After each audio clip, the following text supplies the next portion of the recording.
खासकर अतिथि सब आयल थी, वो सबकर काम है ई सबकर अंदर में एक चेतना भरना, एक जागरूकता भरे का प्रयास करना।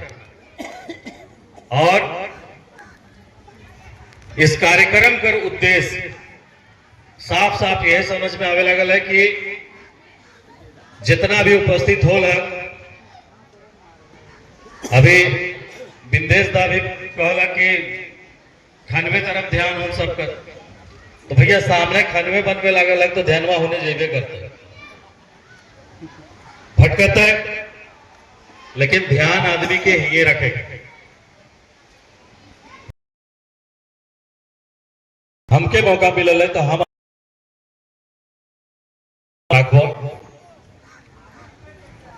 हर व्यक्ति के है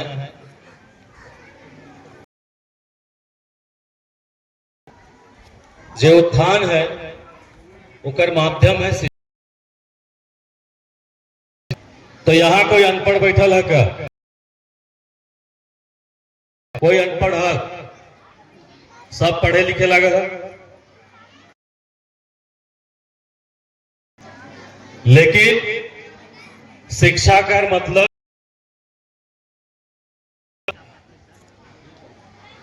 अभी कर समय में इतना कंपटीशन बढ़ गया है कि आपको भीड़ से अलग होने का जरूरत है। और यहां भी कुछ साथी हैं, कुछ युवक हैं, कुछ युवतियां हैं जिनको हम लोग देख रहे हैं कि वो लोग लगातार संघर्षरत है। कैसे? भीड़ से अलग होकर के। शिक्षा तो सब ग्रहण कर रहे हैं, लेकिन कुछ लोग ऐसे हैं जो उस भीड़ से अलग हटते हैं और कुछ अतिरिक्त शिक्षा ग्रहण करते हैं। कहने का मतलब समझ में आ रहा है आप लोगों को?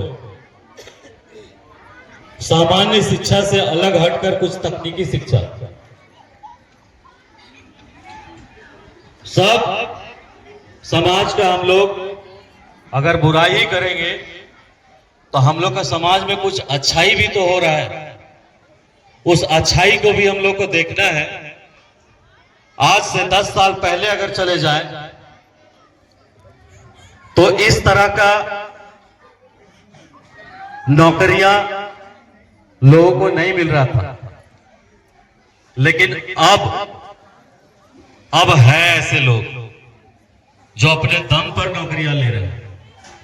चिकोर भी एक ऐसा ग्राम है, युवतियां नौकरियां ले रही है। वास्तविक में लोग शिक्षा का मतलब समझते हैं नौकरी। अगर हम शिक्षा ले रहे हैं तो उसका एक उद्देश्य हम लोग समझते हैं नौकरी, लेकिन हम कहना चाहते हैं कि केवल एक उद्देश्य नौकरी नहीं होना चाहिए। शिक्षा का मतलब है आपके समाज का डेवलपमेंट करना। आप समाज में अगर उठ बैठ रहे हैं तो आपका व्यवहार, आपका संस्कार सब कुछ दिखना चाहिए। आज हमारे सामने एक तस्वीर लगा हुआ है। इस तस्वीर को हम लोग शहीद जीतराम बेदिया के नाम से जानते हैं, सब लोग जान रहे हैं। कुछ हमारे बेदिया विकास परिषद के महान खोजकर्ताओं ने ढूंढ ढूंढ कर उनके पूरे पूर्वजों को बोल रहे हैं, उनके वंशजों को निकाला, हम लोग के सामने प्रस्तुत किया। अब हम लोग विधानसभा में भी लोग इनको जान रहे हैं, इनकी तस्वीर विधानसभा में लगी हुई है। तो कहने का मतलब है कि ये एक स्वतंत्रता सेनानी थे जिन्होंने लड़ा, और उस समय शिक्षा नहीं थी, उस समय शिक्षा नहीं थी, उस समय लोग अशिक्षित थे, लेकिन उसके बावजूद भी इनका मानसिक संतुलन इतना बढ़िया था कि इन लोगों ने अंग्रेजों का पसीना छुटाया। किस लिए? उस समय समस्या था जमीन का, जमींदारी का, गुलामी का। अभी भी आप गुलाम हैं क्या? नहीं है। तो उससे छुटकारा इन लोगों ने दिलवा दिया, हमारे जमीनों से छुटकारा इन लोगों ने दिलवा दिया।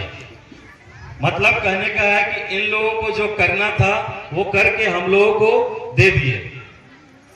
जमीन हम लोग को दे दिए, एक आजाद परिवार हम लोगों को दे दिए। अब हम लोगों का कर्तव्य क्या बनता है? हम लोगों का कर्तव्य बनता है कि अब जो बचा हुआ हम लोगों का जमीन है उसको हम लोग बचाएं। जब उस समय लोग अशिक्षित थे और झारखंड के इतने खनिज संपदाओं को बचा के रखा, अपनी जमीन को बचा के रखा, अब हम लोग शिक्षित होने के बावजूद